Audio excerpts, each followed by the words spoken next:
I don't know why I'm pausing like this. All the video essayists do it, so... Hi, I'm Ron. Or Ron Pawn.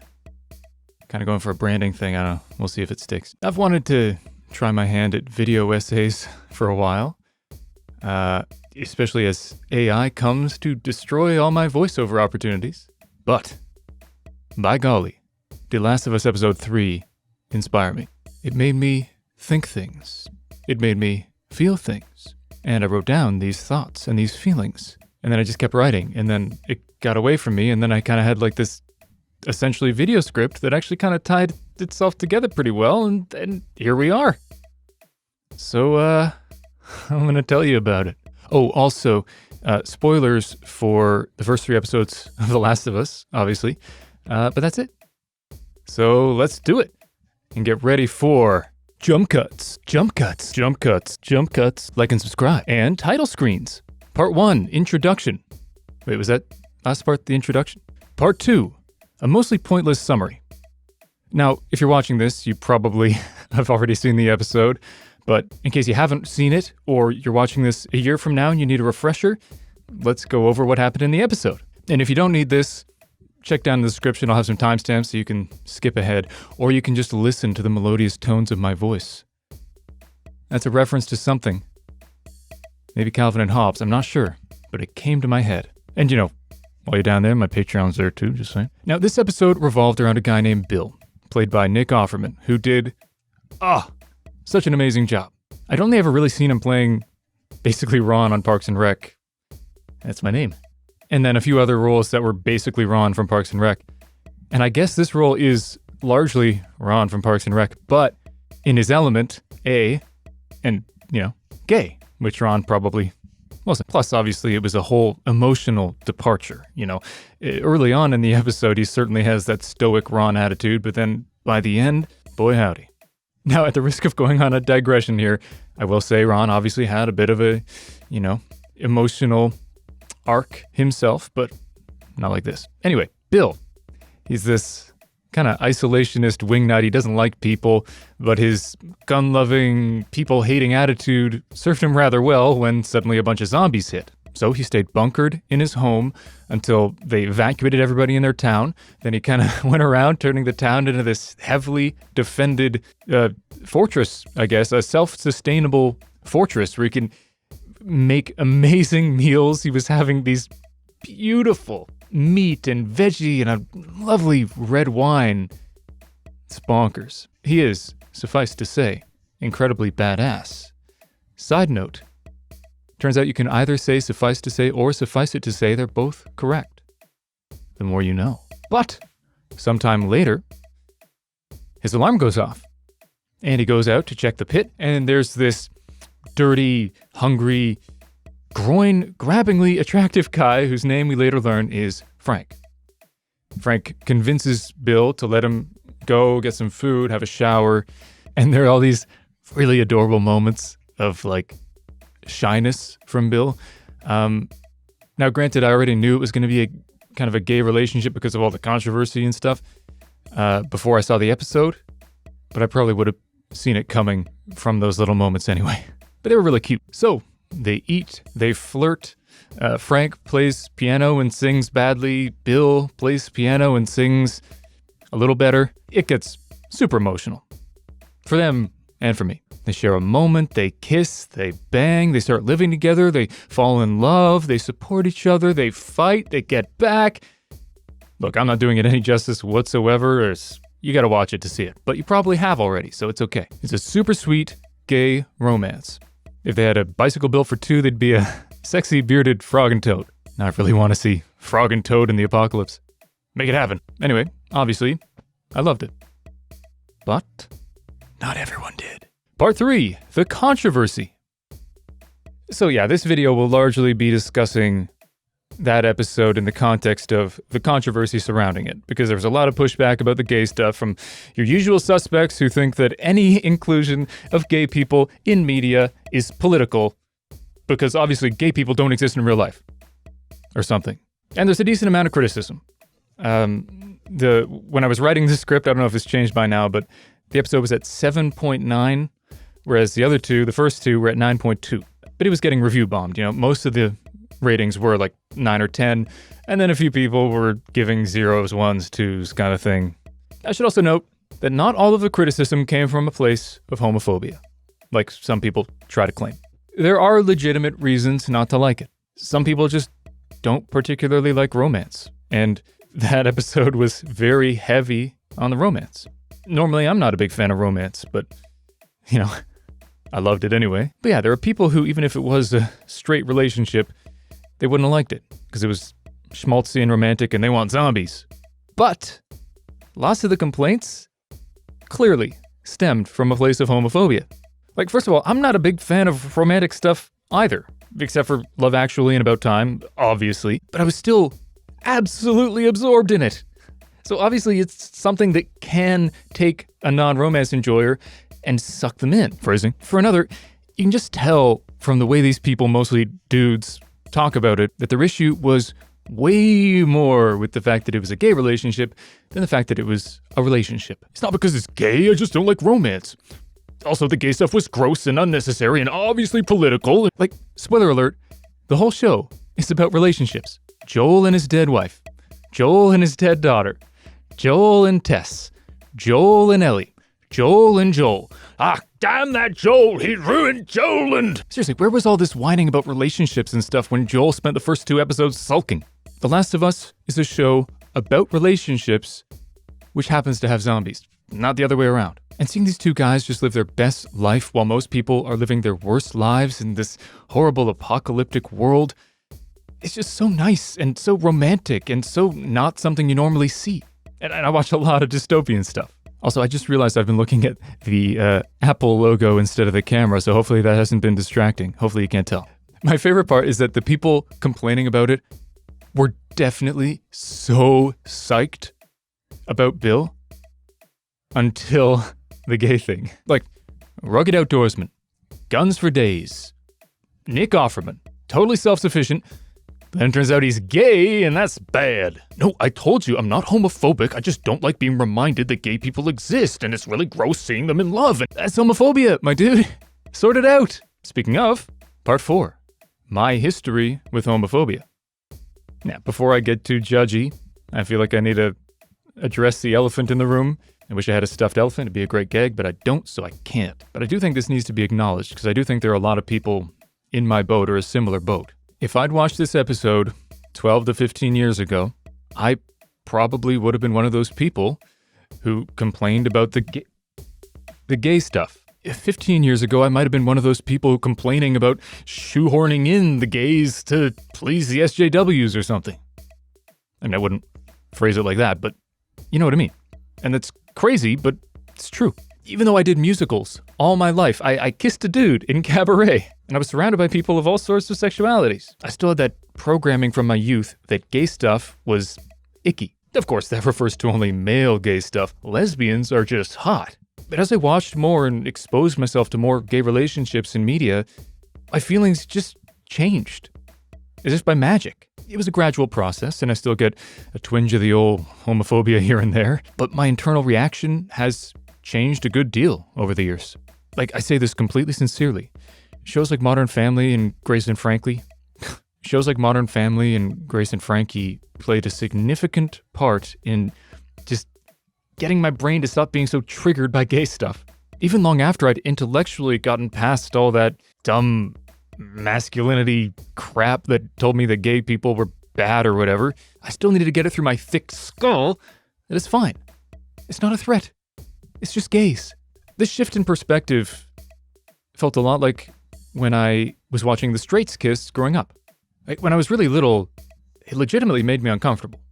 Like, I felt the same kind of yuck about seeing a guy kiss a girl as seeing a guy kiss a guy, because I didn't want to kiss anybody, guy or girl. Plus, it's how other kids reacted, so I wanted to fit in. So I went, covered my eyes when Aladdin kissed Jasmine. Really, it's probably more fitting in than the first one because I was into girls by like grade 2, so it wasn't gross for very long. And obviously, as I grew up and started to actually like girls, I still kind of went through the motions of not liking the straight kissing, even though I actually kind of liked it. But eventually, I came to appreciate it and wasn't self-conscious about liking it, and then I just stopped looking away. I could see Aladdin smooch Jasmine and just be like, yeah, nice. I was into Jasmine. Now, of course, this isn't a perfect comparison because I'm a straight guy, so for straight kisses, I'm into it a little bit. I kind of put myself into the position of the guy and picture myself kissing the girl, who's usually pretty hot, like Jasmine. So there's a certain amount of sexual tension that doesn't exist when I watch a gay kiss. But it's really interesting being able to think back to when I was a kid and when I was actually grossed out by the straight kisses, and then I wasn't. And I bet a lot of you have a similar experience. And like with that, I can remember when I was, 18, say, if I saw something about two gay people, I got a little uncomfortable. I even felt strangely superior. I was proud that I was straight, which is ludicrous. But I think part of that was from people always assuming I'd be gay because I was in musicals or something, I don't know. But despite being uncomfortable all those years ago, now I'm just utterly unfazed. And if you currently are fazed by it, you might not believe me. It might seem like I'm virtue signaling or something. But I'm not. It's true. Honestly, it makes almost no difference to me that they're both dudes. Hang on. Almost. Yeah. Buckle up. It's honesty time. Look, relationship-wise, I'm there. I'm all in. It was adorable. If anything, I felt more invested in their love because you don't see as much of that kind of thing, especially with dudes who look like that. Bill's adorable awkwardness. Plus, as I said, I don't really watch a lot of romance stuff, so I didn't have much to compare it to. So I was like, wow, this is actually good. I love their relationship. Loved. But sadly, I was still a little uncomfortable about the kiss. I think the lack of physical attraction makes the physical scenes feel cheesy, corny, uncomfortable. I don't know, maybe it's the beards, but it just doesn't feel the same to me as seeing a man and a woman or even two women kiss. But I'm hoping I'll get there someday. With more great representation like that, I think it'll be a lot more likely for me and other people to get over that too. With that said, the sex scene was so great. It was better than pretty much any other sex scene I've seen, gay or straight. Or bi, I guess. 10. Also, if you're watching this and getting ready to call me a homophobe in the comments section, don't. That stuff's not helpful. Not only is it not helpful, it's counterproductive. Name-calling rarely works, and calling someone a homophobe for something they're actively trying to change is like making fun of a fat person while they're on the treadmill. You're just pissing people off and making it less likely that they're gonna actually change. So quit it. And if you're thinking, well, but you called people homophobes earlier. I didn't. I said their criticisms stem from a place of homophobia. I didn't condemn them as a bad, evil, homophobe person. They just have some homophobia in them. So do I. So do you, probably. If you want to say my discomfort with the kiss stems from a place of homophobia, you're totally right. It does. But designating someone a homophobe is just such a great way to create a self-fulfilling prophecy. Now, are some of them homophobes? Yeah. For some, they're not even willing to think about their biases, let alone change them. And that is something to criticize.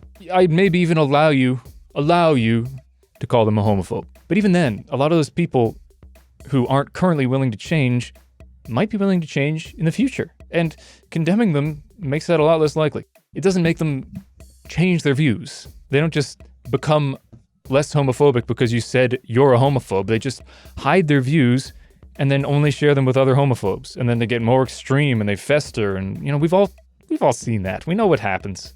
So, if you watched the show and you didn't like the gay stuff, that's okay. I, the cis straight man, have given you the okay.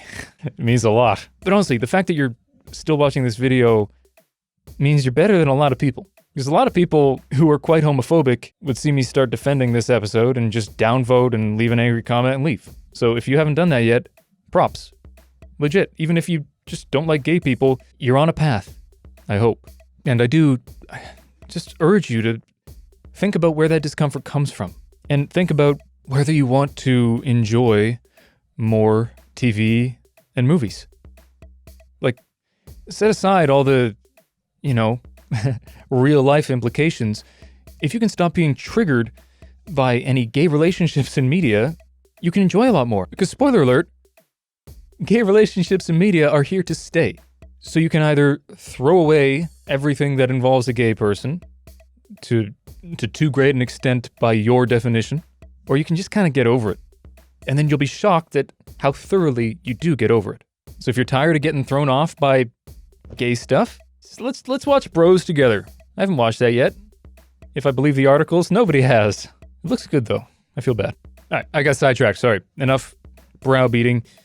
Anyway, that strange feeling of more or less no sexual attraction to either person in the romance made it really interesting, and it made me feel differently about it than I do about straight romances that I watch.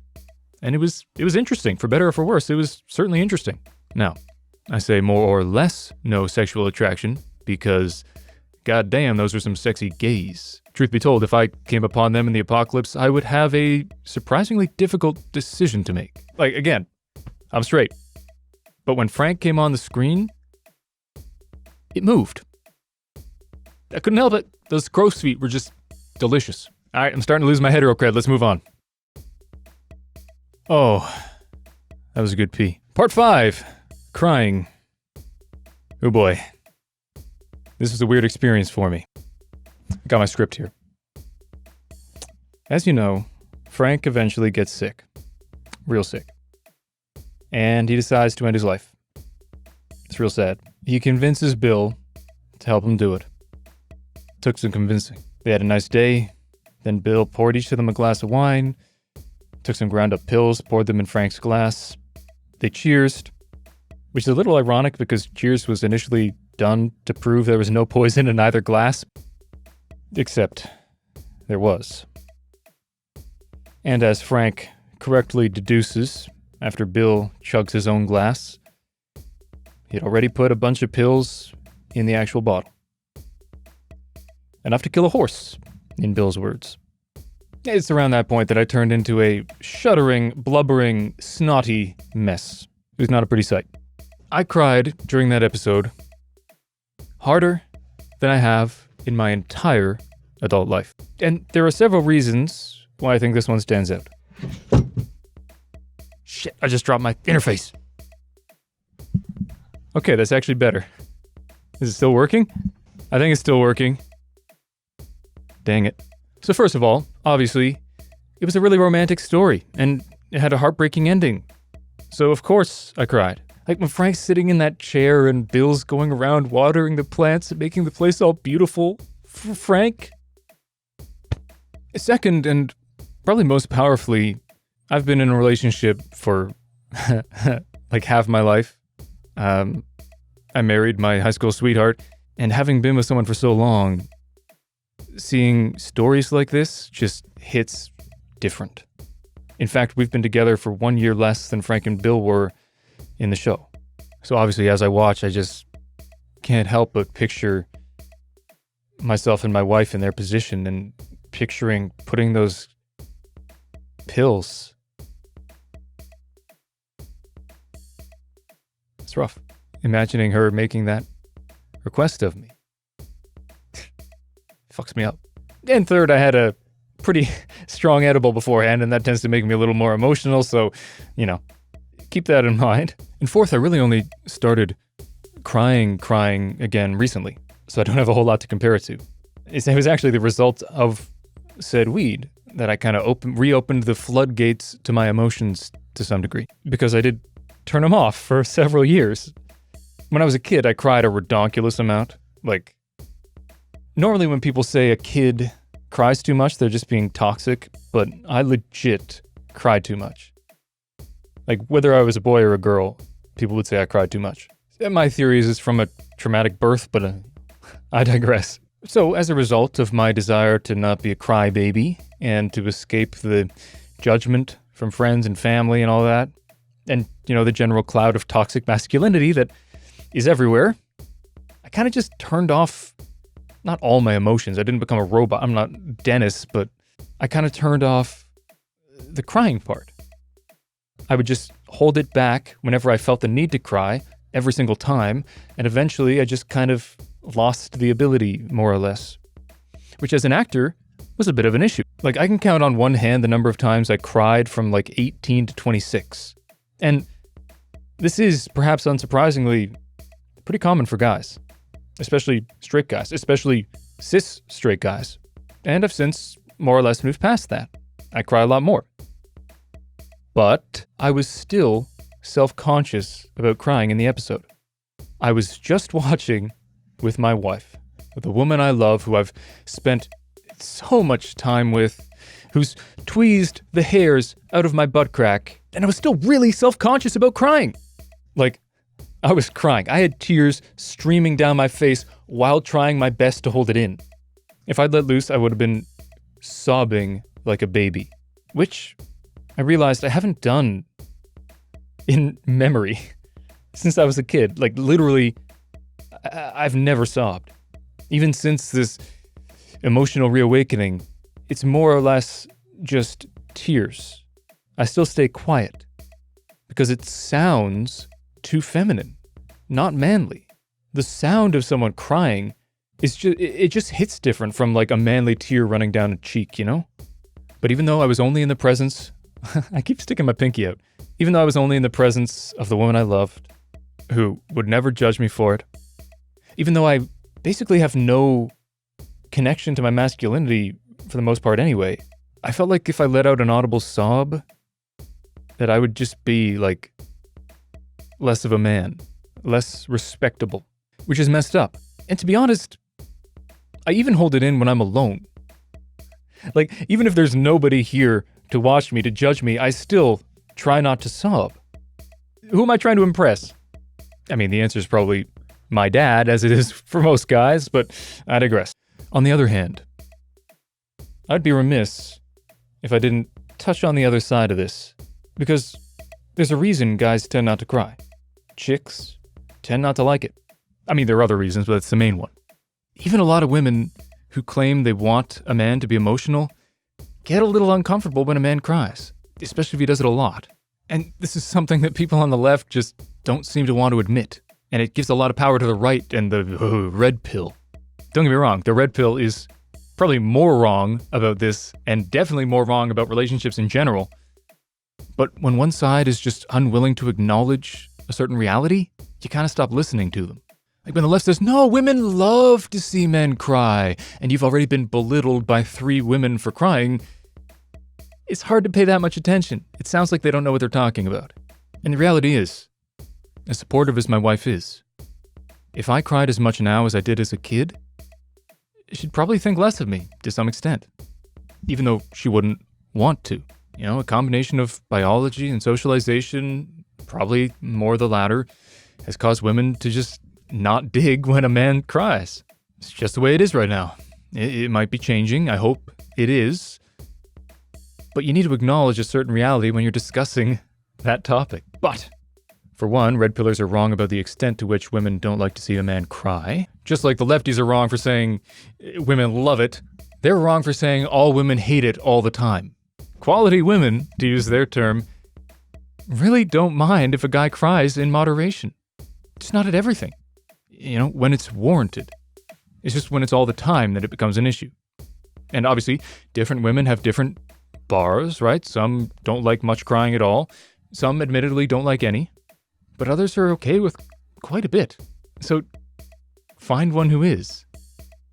There are plenty out there. And really, guys don't even like women who cry all the time. So it's not even a completely gendered issue. Like, yeah, women don't like it more than men don't like it, but nobody wants to be with a crybaby, man or woman. It's just that some people's bar for what's a crybaby is too low, both men and women. There are some women who just get uncomfortable when a guy shows any emotion, especially a sad emotion that seems weak. But, you know the good news? We can change it. You know how? I've already told you. Say it with me. Exposure. Just like exposure to different types of relationships can help you to be more okay with seeing a gay person on screen, so too can exposure to different types of men crying make you, man or woman, more okay with seeing a guy cry.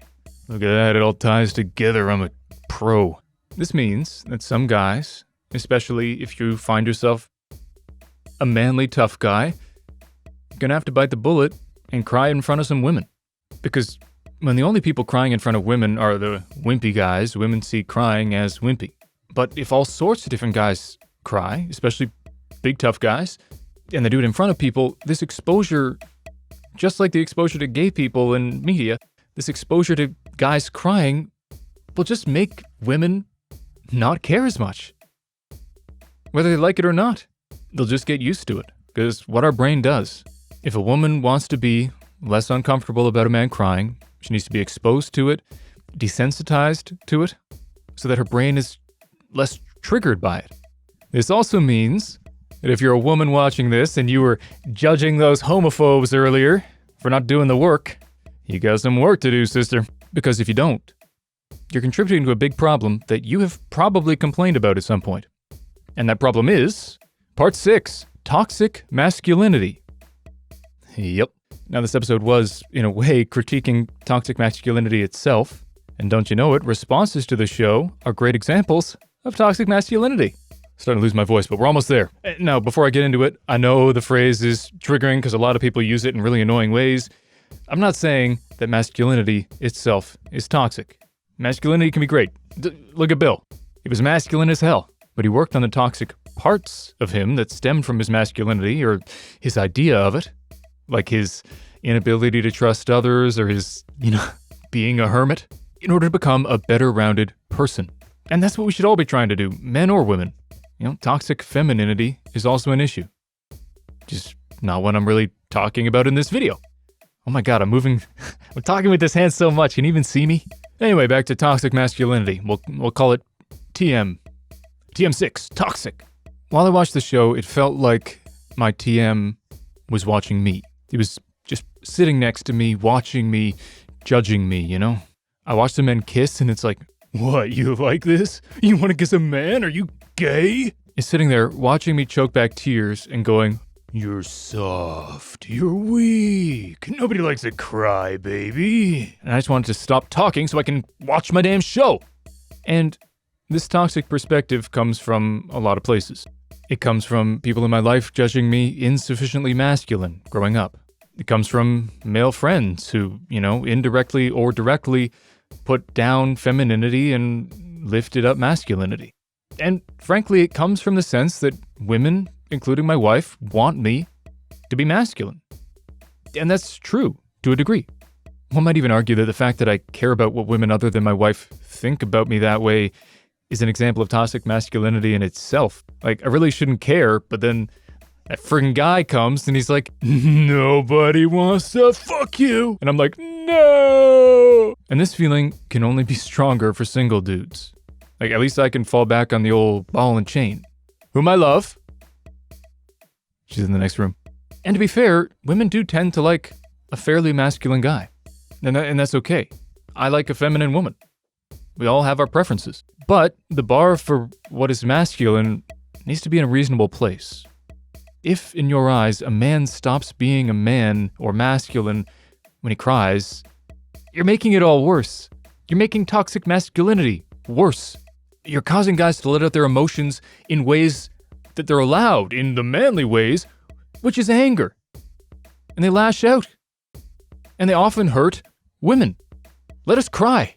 To quote Frank Murphy in F is for Family, can't a man just stare at his shoes? Part 7. Why change?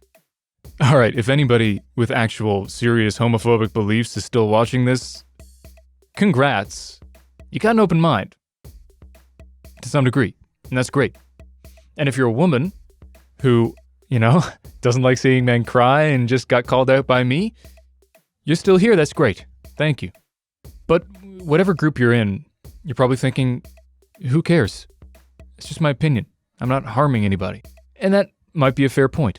As long as you're not actively harming gay people or shaming guys who cry, it's cringe to try to thought police people for what's in their head. We all have thoughts that would get us canceled. Yes, even progressives. But I have two main arguments for why you should change your views. First, it's quite likely that you actually are harming people. If your biases against homosexuality, be they conscious or unconscious, are causing you to push back against the representation of gay people in film and TV, especially incredible representation like this episode, You're harming the plight of gay people and everyone in the LGBTQI plus community. I'm trying to be all progressive, but I don't even know the acronym. You're actively harming the plight of gay people and people with any non-hetero relationship for acceptance.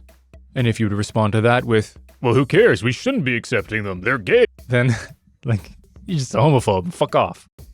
This video is for people with empathy who are trying to improve themselves through self-examination, not losers with a hate boner for deviance. Similarly, if your dislike for men showing emotion and crying causes you to shame men who cry, they'll bottle it up. And that's bad for everybody. Because it forces them to get angry, it forces them to lash out at those around them, rather than dealing with the emotions in a more healthy way. And that's bad for men, obviously, but it's bad for women too, because that emotion doesn't stay bottled up forever. Eventually the bottle breaks, and often people get harmed. Often those people are women. Which brings me to my next argument to change your view. It'll benefit you too.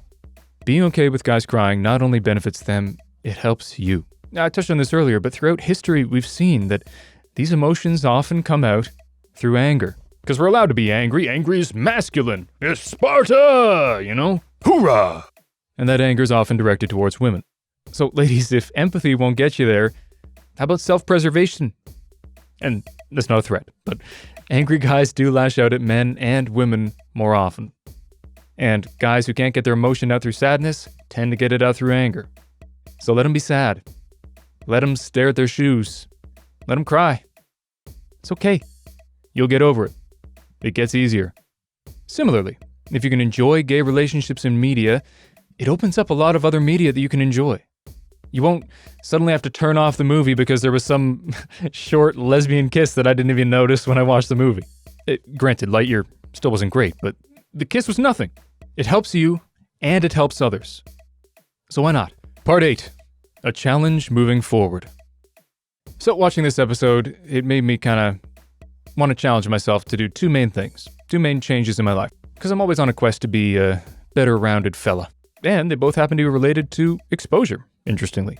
First, I'm going to keep exposing myself to various non-hetero relationships in media. And relatedly, various gender-related things. It's a whole other topic, but the exposure thing holds there as well. I'm already a lot of the way there, as I've been saying, but, you know, with the kiss thing and stuff like that, there is still some discomfort there, and I'd love to get over it. I'm not trying to turn myself gay, but I should be able to watch a gay relationship without slightly cringing when they start kissing. And episodes like this, movies that have this level of positive representation will go a long way, and I hope to contribute to that.